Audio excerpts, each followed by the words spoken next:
warga desa Pangkalan Panji dihebohkeun dengan penemuan mayat lanang kate identitas di jero selokan jalan lintas Palembang Betung.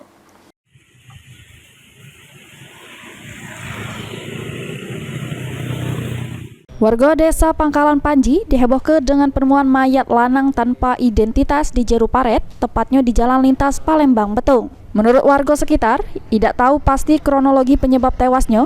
Jasad korban ditemukan oleh pegawai yang memasang kabel di jero paret dengan kondisi yang sudah tidak bernyawa.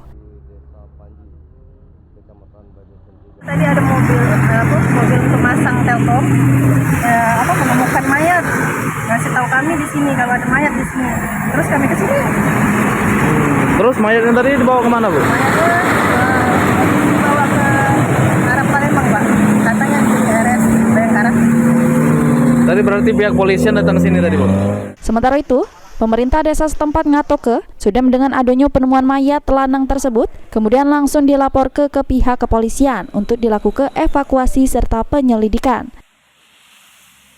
Kita tahu laporan dari warga, terus Pak RT lingkungan situ ngabari kita di kantor desa kan.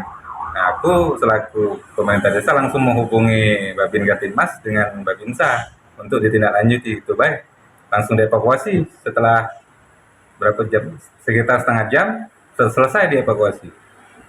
Kalau untuk jenis kelamin, Pak? Berhubung kita dari situ dapat video baik laki-laki gitu jenis kelamin.